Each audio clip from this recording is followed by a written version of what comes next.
Good morning students. तो আগের ক্লাসে আমি আলোচনা করেছি সেন্টেন্স এবং সেন্টেন্সের ভাগগুলো। আশা করি সবাই বুঝতে পেরেছো যে সেন্টেন্স কি। যখন কতকগুলি শব্দ পাশাপাশি বসে একটি অর্থপূর্ণ মনের ভাব প্রকাশ করে তখন তোমরা জেনেছো যে তাকে সেন্টেন্স বা বাক্য বলে। তো এই বাক্যের নানা রকম অংশ থাকে। একটি মানুষের দেহের যেমন অনেকগুলো অংশ নিয়ে একটি দেহ তৈরি হয়, তেমনি বাক্যেরও অনেকগুলো অংশ নিয়ে একটি সম্পূর্ণ বাক্য তৈরি হয়, যেগুলোকে আমরা বাক্যের অংশ অথবা পার্টস অফ স্পিচ বলতে পারি। পার্টস অফ স্পিচ, তাহলে পার্টস অফ স্পিচ বলতে কি বোঝায় না, বাক্যের এক একটি অংশ। আমরা যখন কোনো বাক্য বলি, যেমন আই প্লে ফুটবল, এটা একটা বাক্য, এটা একটা সম্পূর্ণ বাক্য। আমি ফুটবল খেলি। এই বাক্যের একটি সম্পূর্ণ অর্থ রয়েছে। কেন না, কতকগুলো শব্দ পাশাপাশি বসেছে, তাহলে প্রত্যেকটা শব্দের সঙ্গে আর একটা শব্দের কিন্তু একটা সম্বন্ধ রয়েছে। তো সেই সম্বন্ধ নিয়েই তৈরি হচ্ছে বাক্যের অংশ বা পার্টস অফ স্পিচ। প্রত্যেকটি পার্টস অফ স্পিচ খুব গুরুত্বপূর্ণ। যেমন এখানে আই পার্টস অফ স্পিচের একটি অংশ, প্লে পার্টস অফ স্পিচের একটি অংশ, ফুটবল পার্টস অফ স্পিচের একটি অংশ। এই তিনটি অংশ নিয়ে তৈরি হয়েছে এই বাক্য। কোন অংশটাকে কি বলে এবং কোন অংশটা উদাহরণের মাধ্যমে আজকের ক্লাসে আমি আলোচনা করব, কোন অংশটার নাম কি বা কিভাবে আমরা একটা বাক্য তৈরি করব। বাক্যের যে 8টি অংশ পার্টস অফ স্পিচ কি কি, noun, pronoun, adjective, verb, adverb, preposition, conjunction, interjection. এই যে 8টি অংশ খুব গুরুত্বপূর্ণ 8টি অংশ, যার মধ্য দিয়ে বাক্য তৈরি হয়, এবং তার আরো অনেক ভাগ রয়েছে যেগুলো আমরা পরের ক্লাসে আলোচনা অবশ্যই করব। কিন্তু আজকে পার্টস অফ স্পিচ সম্বন্ধে আমি একটি প্রাথমিক ধারণা, এবং আশা করি এই ধারণা থেকে তোমরা অনেকখানি পার্টস অফ স্পিচ বিষয়ে বুঝতে পারবে। তো যাই হোক, আই প্লে ফুটবল, এখানে আই তাহলে কি, পার্টস অফ স্পিচের যে 8টি অংশ তার মধ্যে আই হচ্ছে প্রোনাউন অর্থাৎ সর্বনাম বাংলায়, প্লে ভার্ব বা ক্রিয়াপদ, ফুটবল নাউন। তাহলে এই বাক্যের মধ্যে 3টে অংশ আছে, প্রোনাউন, ভার্ব এবং নাউন। তাহলে বাক্যের মধ্যে বিভিন্ন অংশ নিয়ে তৈরি হয় একটি সম্পূর্ণ বাক্য। এক একটি অংশ নিয়ে একটি সম্পূর্ণ বাক্য তৈরি হয়, যাকে আমরা সেন্টেন্স বলি। আর প্রত্যেকটা অংশকে আমরা কি বলি, পার্ট। তাহলে পুরোটা হচ্ছে parts of speech. Okay, clear. এবার আমরা আলোচনা করব এক একটি ভাগ নিয়ে। দেখো, নাউন। নাউন কি না, নামবাচক যা কিছু বোঝাবে, নামবাচক। নামবাচক বিশেষ্য বা নামপদ। নামবাচক কি হতে পারে, ব্যক্তির নাম হতে পারে, বস্তুর নাম হতে পারে, নদীর নাম, স্থানের নাম, কোনো কিছুর নাম, যা কিছু নামবাচক বোঝাবে তাই হলো নাউন বা বিশেষ্য, যেটা পার্টস অফ স্পিচের প্রধান একটি অংশ। এখানে উদাহরণের সাহায্যে আমি বুঝিয়ে দিচ্ছি। বয়, বালকের নাম। আমরা বয়ের জায়গায় লিখতে পারি রাহুল, রাম, যদু, সুনীল, যে কোনো লিখতে পারি। গার্ল, গার্ল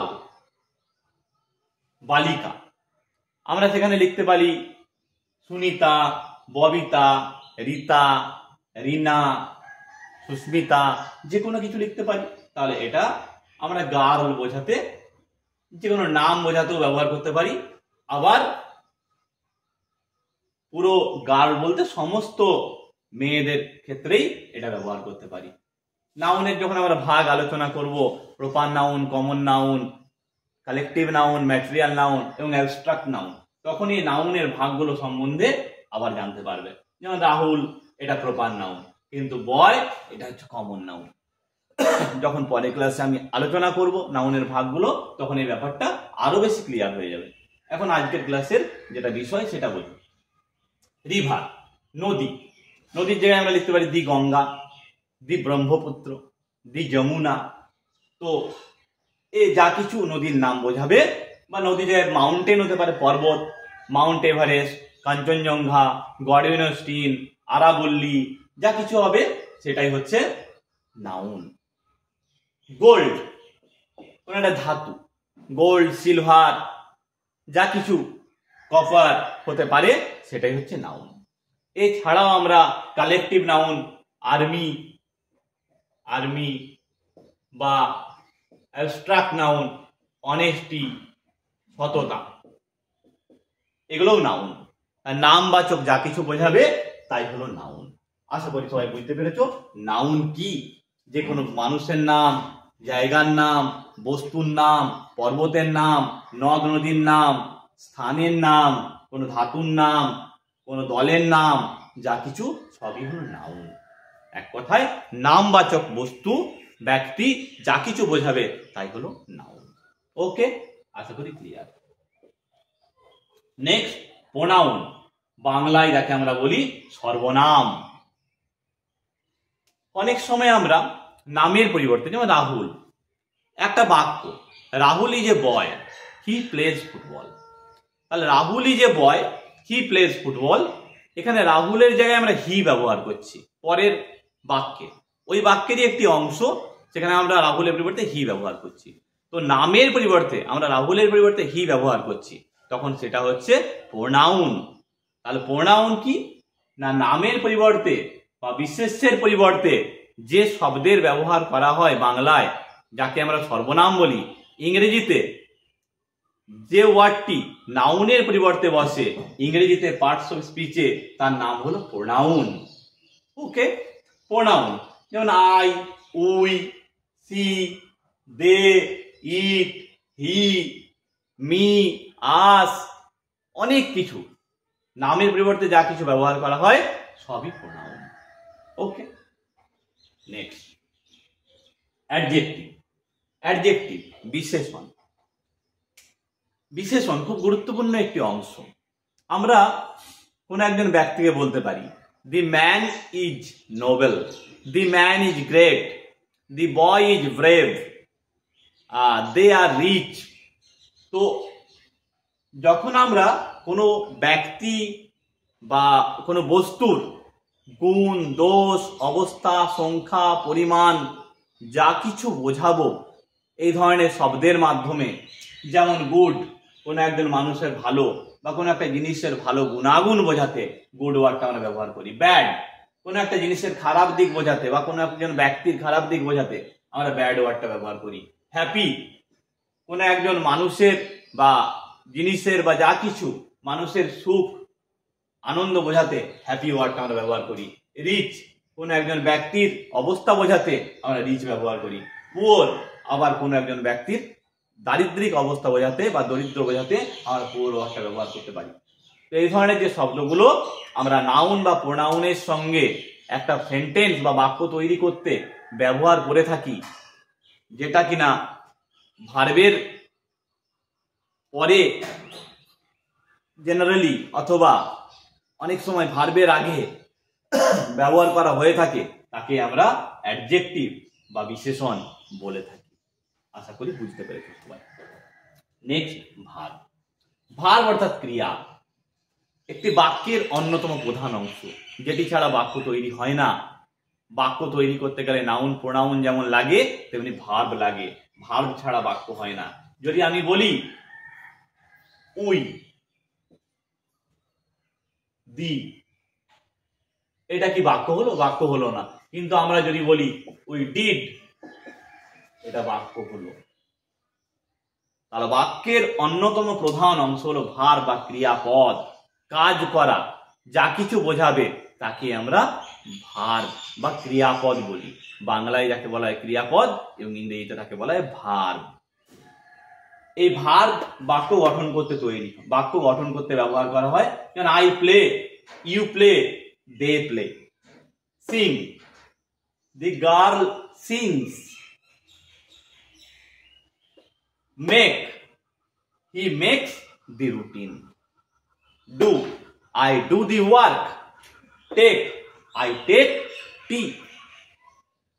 এই ধরনের বাক্য তৈরি করতে বা যে কোনো বাক্য তৈরি করতে আমরা যখন ভার্বের ব্যবহার করে থাকি তখন তাকে খুব গুরুত্বপূর্ণ একটি পার্টস অফ স্পিচের অংশ হিসাবে ব্যবহার করি। অর্থাৎ বাক্যের মধ্যে যা কিছু কাজ করা বোঝায় তাকেই বলা হয় ভার্ব বা ইংরেজিতে ভার্ব এবং বাংলায় ক্রিয়াপদ। ওকে, নেক্সট অ্যাডভার্ব, ক্রিয়া বিশেষণ।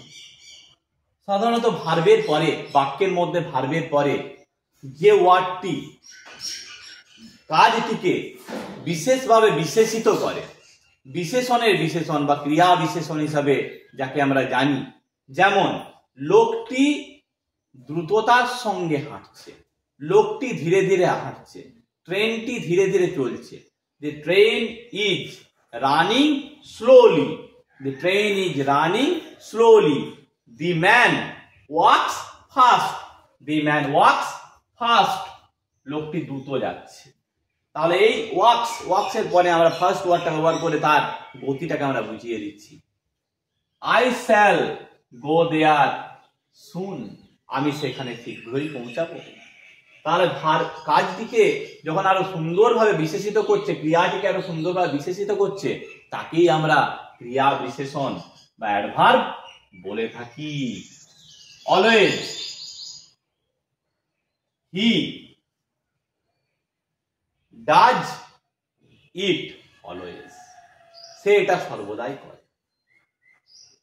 তো আমরা ভার্বের পরে সাধারণত এটা বসাই এবং অনেক সময় এলওয়াই যুক্ত ওয়ার্ড দিয়েও অ্যাডভার্ব হতে পারে, বা এলওয়াই ছাড়াও যে ধরনের ওয়ার্ডগুলো ক্রিয়াকে বিশেষিত করে তাকে আমরা অ্যাডভার্ব বা ক্রিয়া বিশেষণ হিসাবে বলতে পারি।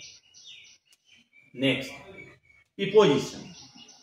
খুব গুরুত্বপূর্ণ একটি ওয়ার্ড, খুব গুরুত্বপূর্ণ একটি পার্টস অফ স্পিচ, যেটা বাক্যকে আরো সুন্দরভাবে সুগঠিত করতে এবং বাক্যটিকে সাজাতে ব্যবহার করা হয়, যার বাংলা নাম হলো সম্বন্ধ সূচক অব্যয়। সম্বন্ধ, যেমন we are going to school, আমরা স্কুলে যাচ্ছি। বা আমরা বলতে পারি the pen is in the box, কলমটি বাক্সের মধ্যে রয়েছে। তাহলে এই ইন ওয়ার্ডটির মাধ্যমে সম্বন্ধ বোঝাচ্ছে, কলমের সঙ্গে বাক্সের সম্বন্ধ। The book is on the table, বইটা কোথায় আছে? টেবিলের উপরে, অন দি টেবিল।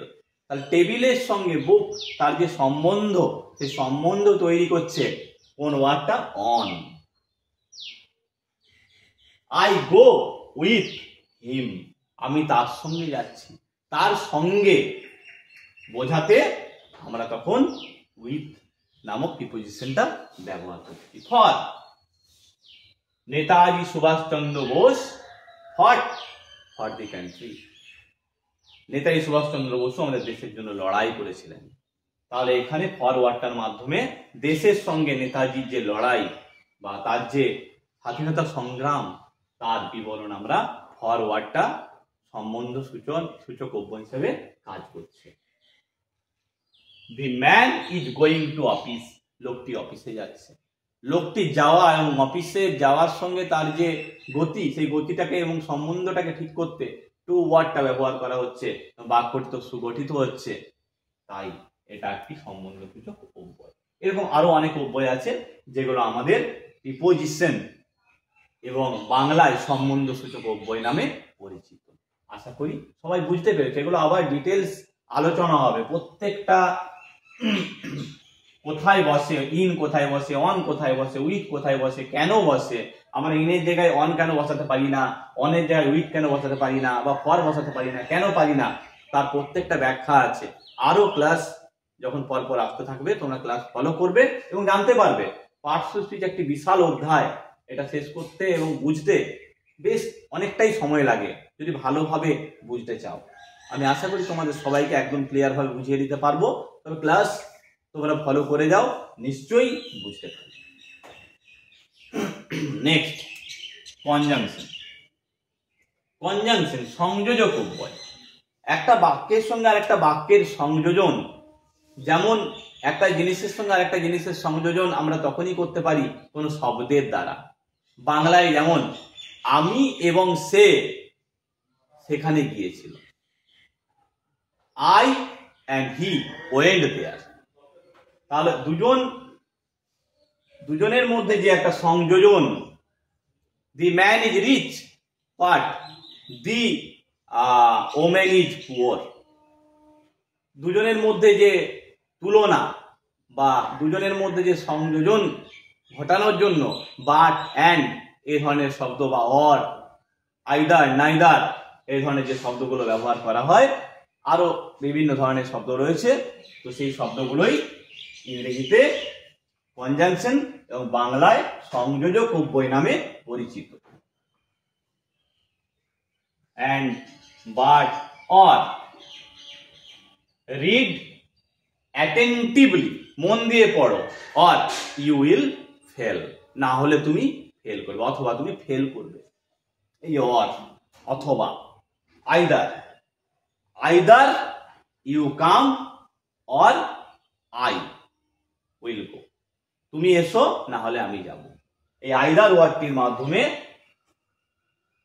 সংযোজন বা সংযোজক অব্যয় হিসেবে কাজ হচ্ছে। ওকে, লাস্ট ইন্টারজেকশন, গুরুত্বপূর্ণ পার্টস অফ স্পিচ। অনুভূতি সূচক অব্যয়। আমাদের সারা দিনের যে কাজকর্ম, সেই কাজকর্মের মধ্যে আনন্দ, দুঃখ, সাহস, বিস্ময়, নানা ধরনের যে অভিব্যক্তি প্রকাশিত হয়, সেই অভিব্যক্তিগুলো পার্টস অফ স্পিচের ইন্টারজেকশন নামক যে অংশটি রয়েছে তার মাধ্যমে আমরা প্রকাশ করি। কিভাবে? কোনো শব্দের মাধ্যমে প্রকাশ করি। যেমন হুররে, ছেলেগুলো খেলা জিতে এসেছে, খেলা জিতে আসার পর তারা আনন্দ করছে, যেতে যেতে আনন্দ করে যাচ্ছে, তখন তারা কি বলছে? বাহ, আমরা কত সুন্দর ম্যাচটা জিতেছি, হুররে, আহা আমরা ম্যাচটা জিতে ফেলেছি। আনন্দ, তাদের আনন্দ প্রকাশ করতে ইংরেজিতে হুররে ওয়ার্ডটা ব্যবহার করা হচ্ছে। কেউ একজন ভালো খেলেছে, কেউ একজন ভালো ক্রিকেট শট খেলেছে, বা কেউ খুব ভালো ফুটবল খেলেছে, বা কোনো খেলা একটা খেলেছে, জিতেছে, সেই খেলায় তাকে সাবাস দেওয়ার জন্য আমরা যে শব্দ ব্যবহার করি তখন bravo, bravo, you have done well, বাহ ব্র্যাভো, খুব সুন্দর তুমি খেলা করছো।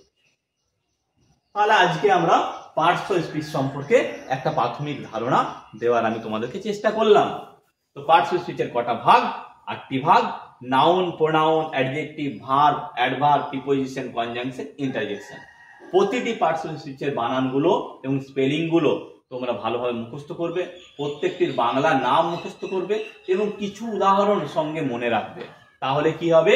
উদাহরণটি মনে রাখলেই তোমার পার্টস অফ স্পিচ সম্বন্ধে যে কথাগুলো বলেছি বা তোমার একটা ধারণা চলে আসবে। তাহলে তুমি বুঝতে পারবে একটা বাক্যের মধ্যে কোনটা কি পার্টস অফ স্পিচ, এবং সেটা ধরা ভীষণ জরুরি। তুমি যদি আজকের ডেটে সেই পার্টস অফ স্পিচের প্রত্যেকটি পার্টস না চিনতে পারো, তাহলে পরবর্তী ক্ষেত্রে এর ব্যাখ্যা, ডিটেলস ব্যাখ্যা যখন হবে, নাউন সম্বন্ধে নাউনের ভাগগুলো, প্রোনাউনের ভাগ, অ্যাডজেক্টিভের বিভিন্ন রকমের ভাগগুলো, ভার্ব, নানা রকমের ভার্ব, অ্যাডভার্ব তারও ভাগ আছে, adverb of manner, adverb of place, নানা রকম যে ভাগগুলো আছে, প্রিপোজিশন, প্রত্যেকটা প্রিপোজিশন সম্বন্ধে আলোচনা হবে, কনজাংশন এগুলোরও ব্যাখ্যা আছে। যখন আমরা কম্পাউন্ড সেন্টেন্স তৈরি করব তখন এগুলো কত সহজে বুঝতে পারবে। ইন্টারজেকশন এগুলোও কাজে লাগবে যখন ন্যারেশন করবে বা নানা ধরনের কোনো রাইটিং লেখার ক্ষেত্রে। এই পার্টস অফ স্পিচ কিন্তু ভীষণ ভীষণ গুরুত্বপূর্ণ। তাই আমি বারবার বলছি, মন দিয়ে এগুলো তোমরা পড়ো। আবার নেক্সট ক্লাসে, আমি পরের ক্লাসে নাউন সম্বন্ধে আলোচনা করব। প্রত্যেকটি অংশ, নাউনের প্রত্যেকটি part, proper noun, common noun, collective noun, material noun, abstract noun, প্রত্যেকটি পার্ট ধরে ধরে আমি ডিটেলস ব্যাখ্যা করব। আশা করি তোমরা পরিষ্কারভাবে বুঝতে পারবে এবং তোমাদের গ্রামারের যে বেসিক ব্যাপারটা, যেটা যাদের দুর্বল আছে বা যাদের কিছুটা স্ট্রং আছে, যারা আরো স্ট্রং করতে চাও তাদের স্ট্রং হবে। ওকে, আজকে এতটাই।